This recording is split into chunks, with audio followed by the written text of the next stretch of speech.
L'arrêt. L'arrêt au flanc du rack serpent très serré. Les filets font de longs treillis sur les maisons. À tous les coins, la mer, fermant les horizons, fait trembler sur les murs une bande azurée. La bonne odeur de l'eau monte avec la marée. Des hommes dans le cœur brave en toute saison. L'océan, qui jamais ne donne ses raisons, passe, les côtes aux mains et la tête assurée. Parfois, par une porte entr'ouverte, on peut voir, auprès du vieux bahut luisant de chêne noir, le berceau d'un petit qui ne fait que de naître. Et que berce d'un bruit mélancolique et lent, dans l'ombre triste, loin de la seule fenêtre, l'aïeul au coin de l'âtre, immobile et filant.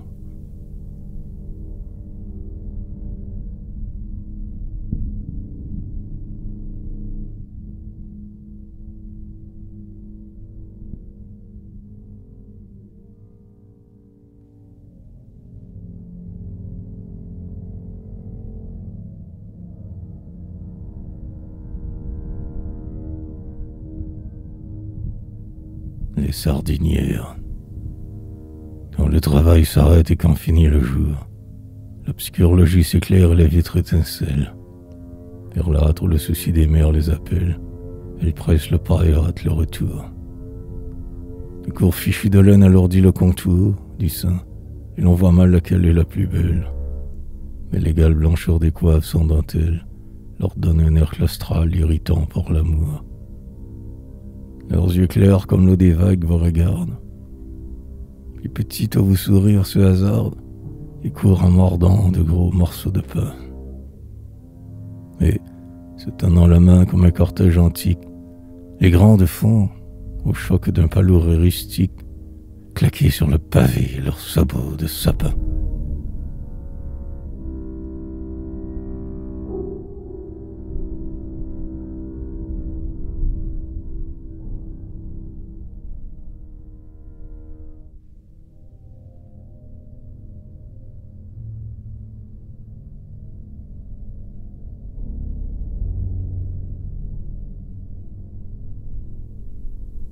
Le lavoir. Une source descend de la roche brunie. Les filles de Plomard viennent laver au bas.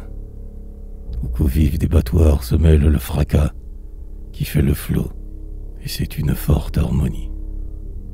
Comme devant l'autel sur la dalle bénie, à genoux sur le roc, les pieds nus et nu-bras, les filles aux yeux clairs ne vous regardent pas, et leur visage est pur comme la mer unie.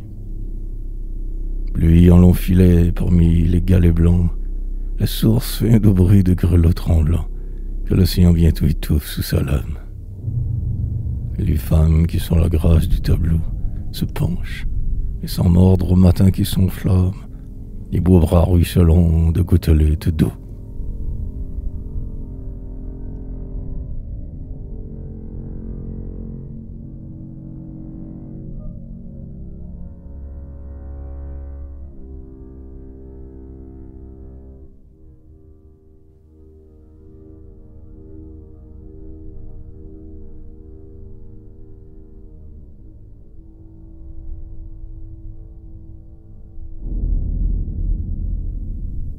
La fileuse, pure et blanche au reflet du grand soleil couchant, comme dans les tableaux la Vierge agenouillée. Elle hâte du doigt la lente quenouillée, l'œil pensif et la tête avec grâce penchant. Près d'elle son chien d'or, grandeur et point méchant, tordant les toupes blondes à mesure mouillée. Elle jette à la lande, à la sourde feuillée, des arbres, la douceur extrême de son chant. C'est un vieil air traînant, mélancolique, vague, qui fait songer aux voix mourantes de la vague et répète le rythme des couplets très lents.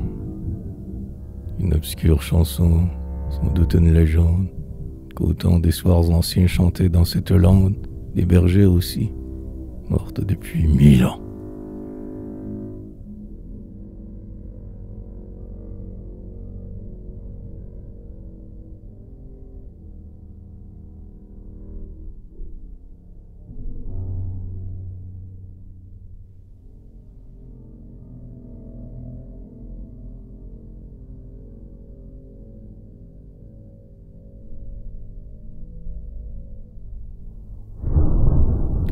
enfant d'outre-mer de vieux maîtres allemands.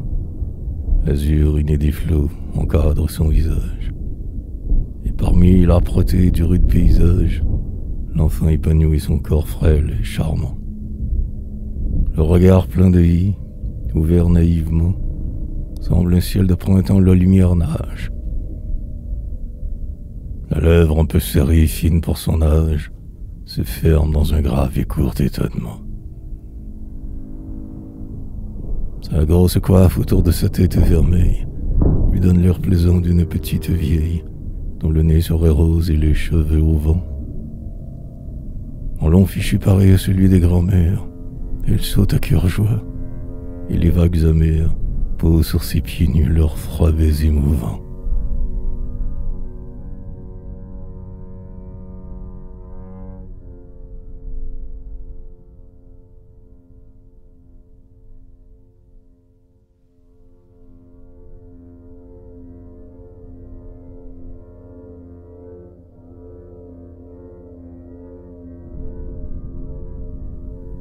La fontaine. Les hommes lentement descendent le chemin et s'arrêtent au bord de la margelle usée. Sur leur tête, la cruche en argile posée demeure droite et tremble à peine dans la main. Le plaintif océan, d'où monte un râle humain, jette aux pierres du quai son âme rosée. Elle regarde l'eau, car la lame apaisée peut grossir, et l'homme est en mer jusqu'à demain.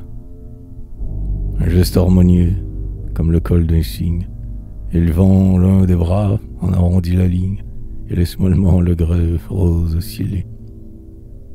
Ces femmes ont marché sur la terre biblique, et plus tard, Phidias les fit étinceler, blanches sur les frontons de marbre pentélique.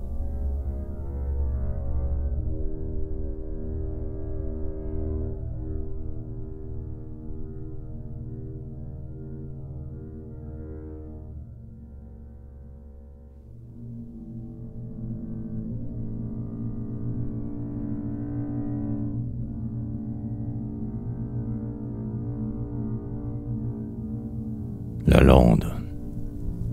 La ligne impérieuse et fauve de la lande change d'aspect et forme au-dessus du flot clair un golfe harmonieux de verdure.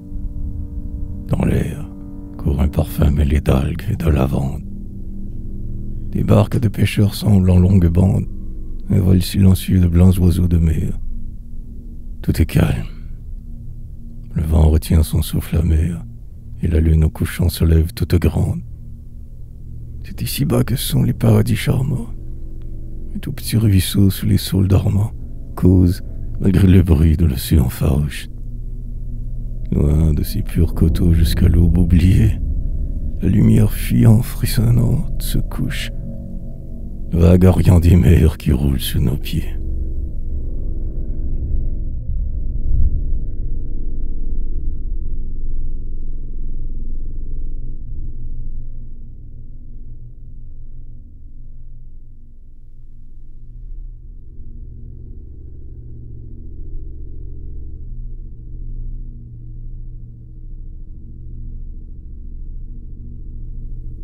La bénédiction de la baie.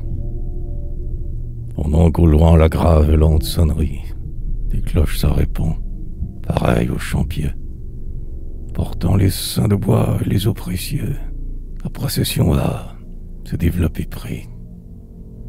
Les bannières d'abord, presque sans broderie, puis, entourant le des pauvres et religieux, les filles du pays, blanches, baissant les yeux, et murmurant une hymne à la Vierge Marie. Et derrière le cœur des Lévites d'Armor, ils viennent silencieux, plus graves encore, les vieux hommes bretons aux longues chevelures, les femmes au cœur vaillant, aux regards bleus, qui suivent du logis les fuyantes voilures, d'où sont leurs époux et croyantes en Dieu.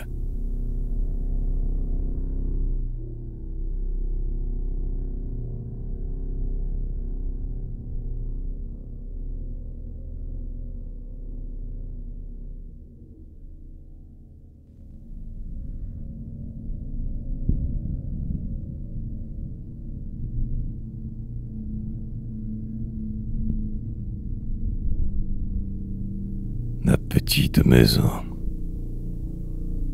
portes encore fermées, les fenêtres closes. À peine la maison sort des taillés couverts. Un paysage exquis borne cet univers où l'on rêve, oublié des effets et des causes. Le gai matin, qui rit dans la fraîcheur des choses, aussitôt réveillé, frappe au contrevent vert. Les automnes cléments, les tièdes des hivers, y mêlent le parfum des blancs myrtes aux roses. C'est là qu'il faudrait vivre au temps du mois de mai. Heureux du grand soleil, le cœur bon d'être aimé, causant à deux durant les jours pleins de lumière. Aucun art n'embellit la petite maison, rien n'en trouble la paix.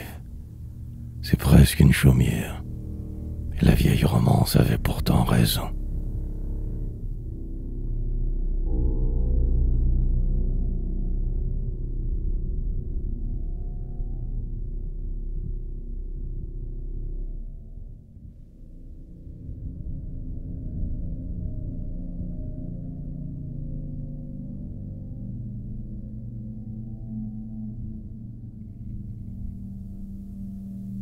À la nuit, derrière les brouillards blancs comme une fumée, la lune, œil endormi qui se souvient du jour, me sourit, et sa flamme embellit le contour du bois où sourdement court la sève embaumée.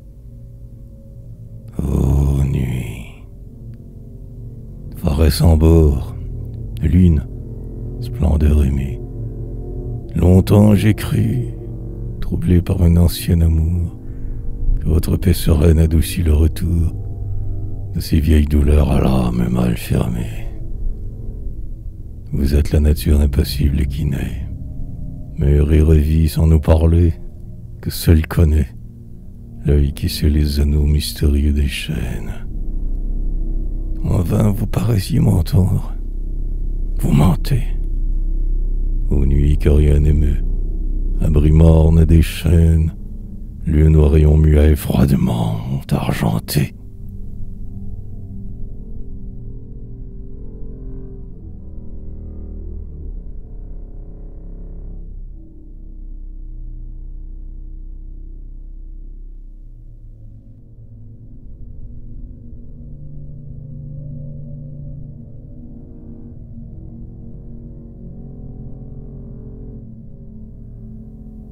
Le long cours, avant l'amour fatal de ce qu'on ne sait pas, je tends vers l'inconnu les forces de mon âme.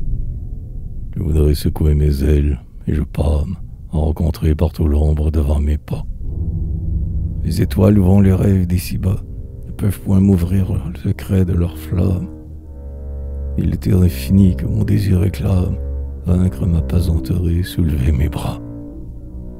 Mais si, domptant la mer qui menace et qui gronde, droit devant moi, j'allais chercher un nouveau monde, lorsque, l'œil meurtri, j'en aurais fait le tour. L'immuable circuit qui mesure l'espace ramènerait mon œil avide au même jour, inflexible, et marquant l'ombre à la même place.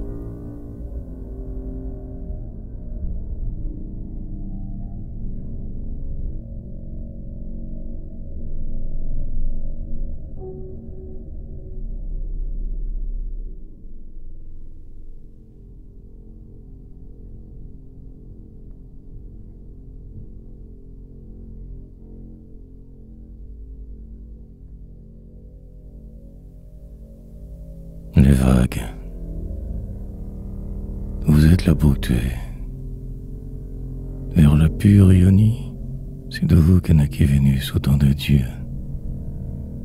Et vous avez formé son corps victorieux, votre onde mobile à la lumière unie. C'est vous, près des vaisseaux, qui faisiez l'harmonie, des sirènes charmant les Grecs mélodieux, et reflétiez l'effroi des grands temples pieux. Seigneur, mon voix sacrée de l'Ozonie.